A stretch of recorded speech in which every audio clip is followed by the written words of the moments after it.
Buen día, gracias por venir a escuchar. Eh, Hoy vamos a hablar de las estrategias de gestión que lleva a cabo la coordinación de gestión ambulatoria. Así que bueno, vamos a empezar un poco contextualizando. Me parecía pertinente primero aclarar cómo son los niveles de gestión en salud, digamos, porque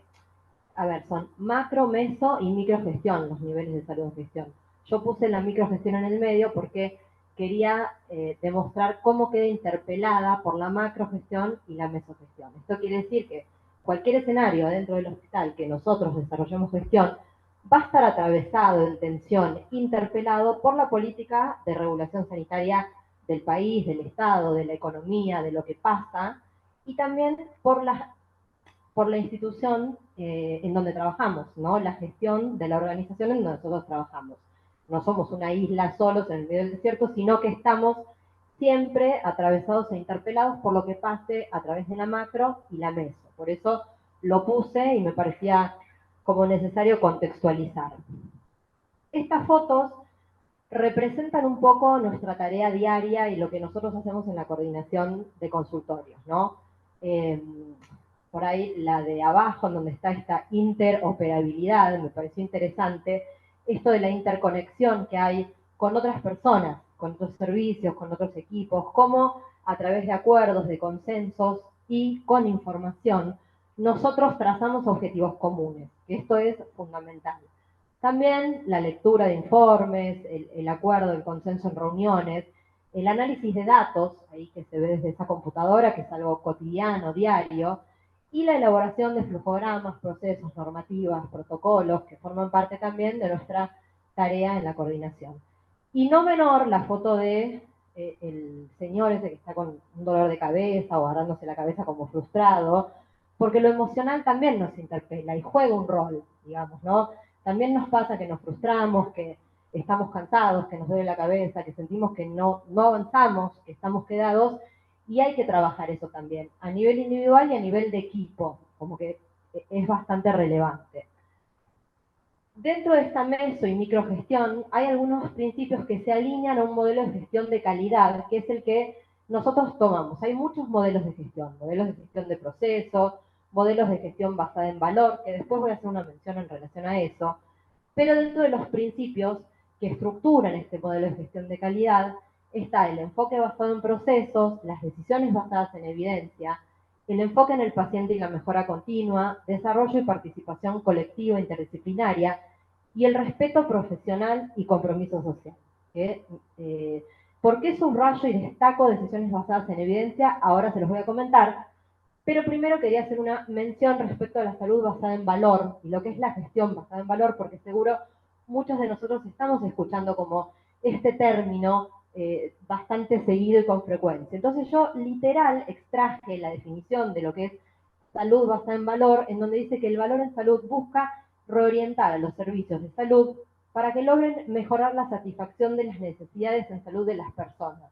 mientras mantienen una relación óptima entre costos y resultados. Esto quiere decir la experiencia del paciente en la institución, ¿no? Pero con una relación óptima, eficiente entre los costos y los resultados que medimos.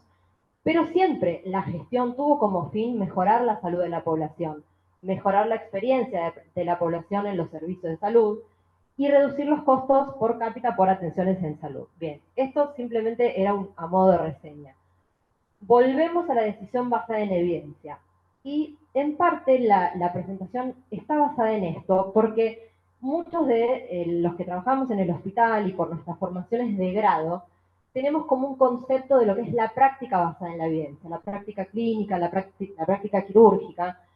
Y en gestión también hay una práctica basada en evidencia, en conocimiento, ¿no? Entonces, por eso me pareció hacer esta semejanza y acá es donde nosotros también tomamos en gestión decisiones basadas en evidencia. ¿Y cómo se compone esta evidencia? Entre datos que construimos, que tenemos, y evidencia científica, porque también tenemos literatura y consultamos y tratamos de ver cuál es la recomendación, cuáles son los indicadores que se usan en el mundo, cuáles son las indicaciones en relación, bueno, lo mismo que la evidencia científica, por ejemplo, de una práctica clínica o de una práctica quirúrgica, que también utilizamos la medicina basada en la evidencia. Entonces, entre estos datos y la evidencia científica, vamos a generar un conocimiento que nos va a ser muy útil a la hora de tomar decisiones o de planificar acciones para poder tener los resultados que deseamos. Entonces, dentro de este conocimiento del hospital, específicamente en el área ambulatoria, hay distintos tipos de datos, muchos, infinitos, que nosotros podemos seleccionar, recolectar, construir, sacar de reportes, que son datos de producción y algunos de estructura. Dentro de los datos de producción hospitalarios habituales son la cantidad de consultas, los egresos, las cirugías, los partos. Yo tomé la cantidad de consultas porque es lo que nos compete en nuestra área por estar en el área ambulatoria, ¿no? De esta cantidad de consultas es en realidad cantidad y características de consulta, porque también podemos analizar la cantidad de las consultas, pero también las características, porque de esto de las consultas se desprende mucha información con la que nosotros trabajamos, que ahora yo se los voy a ir comentando. Respecto a los datos de estructura, por ejemplo, tiene que ver con la distribución de consultorios. El hospital tiene entre el edificio nuevo, el Peine, y el edificio viejo, 240 consultorios, que tratamos nosotros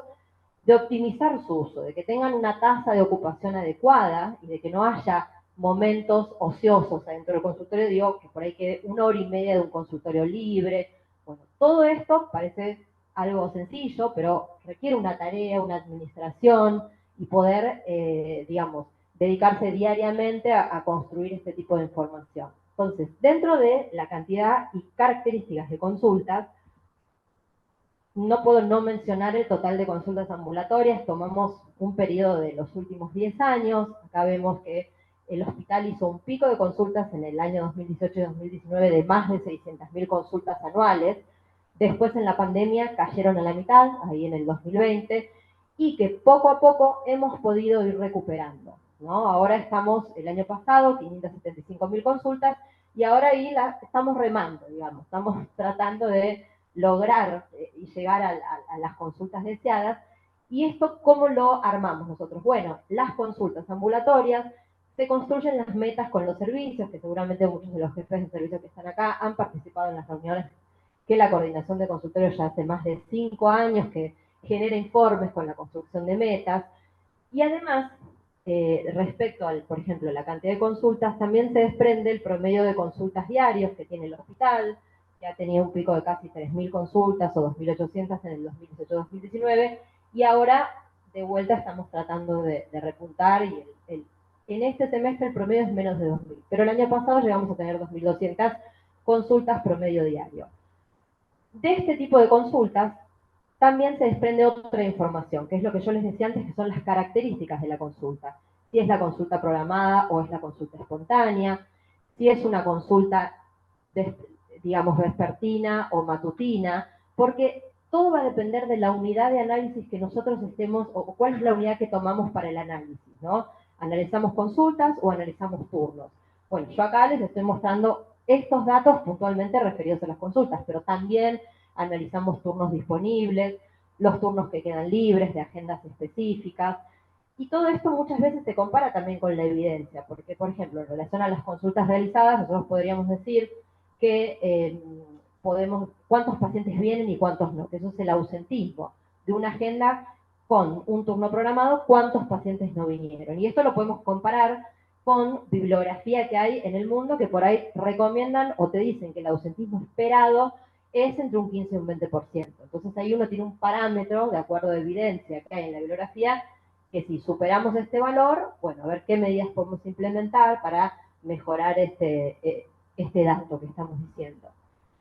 Bueno, esto tiene que ver un poco con los datos. Podría infinitamente seguir presentando datos, porque tenemos,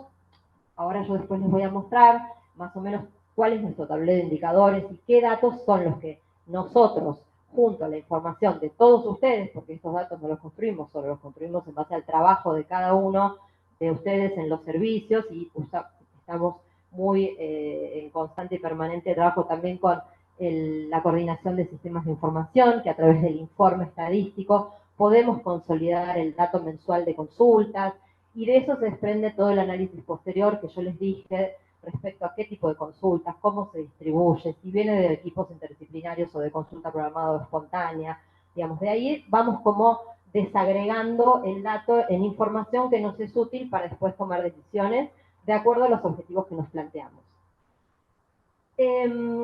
Este tema de acceso a turnos lo traigo a la presentación porque me parece algo muy relevante, porque es como el problema que parecería tener, que tiene, que por ahí es algo que debemos mejorar, gran parte de la comunidad de pacientes que asiste al hospital, ¿no? Entonces, yo quería mostrar un poco cómo es la distribución de turnos en el año 2022. La coordinación de gestión ambulatoria dio casi el 60% de los turnos disponibles de las agendas del hospital, y los servicios a través de los secretarios dieron el 42%. Así es como se distribuyó el año pasado. Los turnos otorgados del primer semestre, acá lo desagregamos un poco para que se pueda ver. Dentro de la coordinación de gestión ambulatoria, ustedes saben que los turnos son no presenciales, que la mayoría de los pacientes acceden a los turnos de las agendas de consulta programada a través del CCP, a través del WhatsApp. En algunos de los peines se dan turnos presenciales también, de pacientes que salen y quieren gestionar un turno en el momento, y hay un turno disponible, se lo dan, y si no, con las interconsultas a menos de 30 días. También la coordinación de gestión ambulatoria en sí mismo, algunas de las líneas que tiene estratégicas de trabajo, como el turno posalta o la evaluación prequirúrgica, también otorga turnos, por eso está ahí en el porcentaje del 1% respecto al resto de la distribución, los secretarios de los servicios y algunos de los turnos protegidos del COD. Pero médicos dan una gran cantidad de turnos también, que estos son los turnos que se les da a los pacientes antes de salir del consultorio,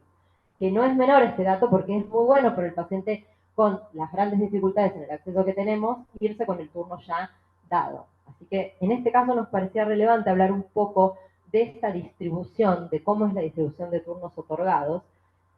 y también mencionar en esto el CCP, ¿no? Porque, digamos, el CCP es un lugar en donde se dan los turnos telefónicos a través del 0800, tiene 16 puestos de trabajo, 2 de PAMI, una supervisora, y en general están activos entre 12 y 13 puestos diarios de 8 a 20. Da un promedio diario de 6.000, da un promedio atiende un promedio de llamadas 20.000 o 18.000 mensuales y otorga entre 6.000 y 7.000 turnos por mes. Estas son las llamadas entrantes que tuvimos en el primer semestre del 2022, comparado con el 2023, que fueron menos, pero bueno, hicimos un análisis y interpretamos que el promedio de llamada, de duración de llamada entre cada operador y paciente que llama, con la implementación del TACI, varió un poco los primeros meses del año, porque como fue un GIS nuevo en el hospital, una historia digital nueva, también en el CCP, digamos, tuvieron que aprender a usarla y se demoraron por ahí un poco más en otorgar el turno en cada llamada. Entonces, esto podría ser uno de los causales que generó que haya, cubren más la llamada, entonces hay menos llamadas entrantes. Lo del CCP lo quiero aclarar también porque, bueno, a veces uno tiene la sensación de que el CCP no atiende, pero bueno, sí, el CCP atiende, hay muchas llamadas mensuales, se otorgan un montón de turnos a través del CCP, solamente que, bueno, es insuficiente seguramente para todo lo que necesitamos. Acá hay algunas estratégicas específicas que trabajamos en la CORDI, que son la demanda insatisfecha y la estratificación de patologías. Esto tiene que ver con enlistar a los pacientes que quedan sin turno cuando intentan acceder a través o del WhatsApp o del 0800 o del mail. Y cuando hablo de estratificación de patologías es el consenso y el acuerdo que hubo con algunos servicios en donde fuimos como agrupando las patologías en baja complejidad y en alta complejidad. Que parece algo sencillo de hacer, pero es bastante complejo, porque por ahí cuando uno le dice a un jefe de servicio, bueno, a ver, decime las patologías que para tus servicios son de alta complejidad, cuesta un poco clasificarlo, pero es un trabajo que se llevó adelante con algunos de los servicios que más demanda tienen y sería material que a nosotros nos serviría mucho a la hora de acordar con otras instituciones este tipo de derivaciones, ¿no? Porque hoy es un trabajo que hicimos en el Hospital Posadas entre nosotros, pero que estaría buenísimo cuando en algún momento podamos abrir y generar una red de pacientes ambulatorios y todo, poder tener esta herramienta como parte del trabajo consensuado con otras instituciones de salud de la provincia o incluso hospitales nacionales también. Otras de las estrategias específicas son la interconsulta menos de 30 días, tratando de priorizar el acceso a un turno ulterior con otra especialidad, con esta herramienta que es de uso frecuente por los diferentes profesionales que están en el consultorio, la estrategia de seguimiento posalta y la evaluación prequirúrgica, que son circuitos que están desarrollados, que hay que seguir mejorándolos, potenciándolos y tratando de apostar al crecimiento. Esto a modo simplemente de foto de lo que es el tablero de indicadores que nosotros tuvimos en el año 2022, que es bastante largo y hay algunos otros datos. Dentro de estos datos hay algunos que nosotros nos pide la dirección, que yo siempre, o que en la CORDI, en los informes, tratamos de acordar con los jefes algunos criterios comunes respecto a la distribución de turnos vespertinos y matutinos, las agendas nominales y grupales, digamos, el número de consultas y las metas, y muchos otros que se van desprendiendo de las distintas líneas de trabajo que tiene la coordinación. Este tablero de indicadores,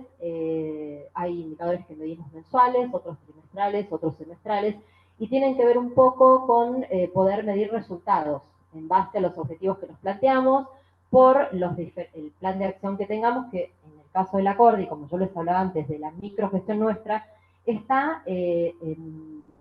ligada al plan estratégico institucional, porque no hacemos cada uno lo que quiere, digamos, ¿no? Estamos trabajando en una institución donde ya tiene eh, eh,